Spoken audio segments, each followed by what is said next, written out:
Yo guys, Kieran Hedley here. I hope you're having a great day. So I've just filmed 3 bicep exercises you should be doing.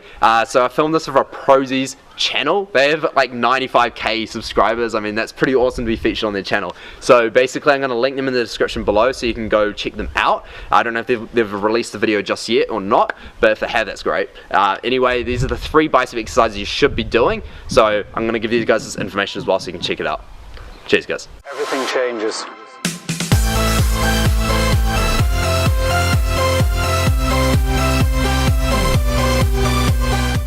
Alright, first and foremost guys, it's important to know that the bicep is made up of 2 heads, so the short head and the long head, so that's something I'm going to get into, and there's also different variations of how you work the bicep in order to make it grow the way you want it to as well.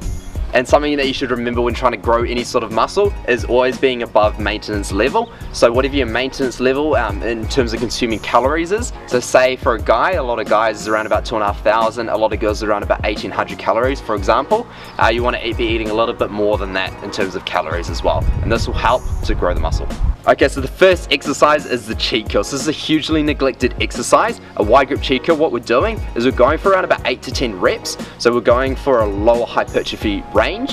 And what I'm doing is for about 5 or 6 reps of that, I'm actually aiming for strict movement. So I'm going for a weight where I'm going to max out about 5 or 6 reps. And what I'm doing after that is imagine if you've ever done a kettlebell swing, what you do is you actually use hip drive to be able to drive the weight up. Always keeping your elbows by your side so your elbows aren't moving. You're actually using your bicep for this, and what you're doing is using those hips to gain momentum to drive the weight up, create contraction in the bicep, keeping your elbows close to your body so that you're using your bicep not your shoulder, and then lowering it down in about 3 seconds of an eccentric. So that's a downward phase or the negative part of the motion. So this is really important because the eccentric phase is where you're going to get the most benefit, because this is where you're going to get optimal muscle tear.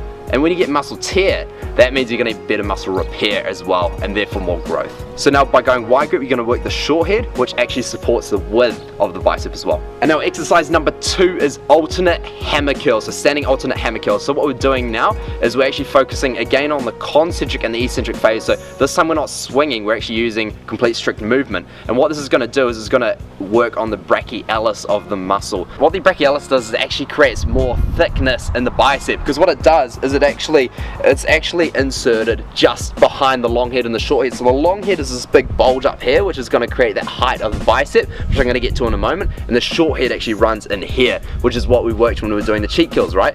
And then what the brachialis is going to do by creating thickness, it's actually going to push the long head up and make it higher. So that's why it's going to create more thickness on the outside and also make it the bicep taller as well to give it more size. So an important thing with the hammer curls is always to keep your elbow by your side and using your bicep and not your shoulder to drive the movement. Same with the cheat kill as well. And make sure that you get complete extension before getting complete flexion as well in the arm. And last but not least is incline dumbbell curls. So with our elbows behind us, it actually gives us more stretch in the long head, which is what we're trying to target here, because the long head's going to create that height, that peak in the bicep. And that's what everyone wants with their biceps, right? So of course we're going to focus on this. So by keeping our biceps behind us, what we're going to do is we're going to work in a range of about 10 to 12 reps and really focus on a 2 seconds up and 3 seconds down. Alright, so this is going to create optimal time under tension for the bicep and create optimal growth and return as well. So always keeping the elbows in the same place and really trying to squeeze that pinky higher than the thumb.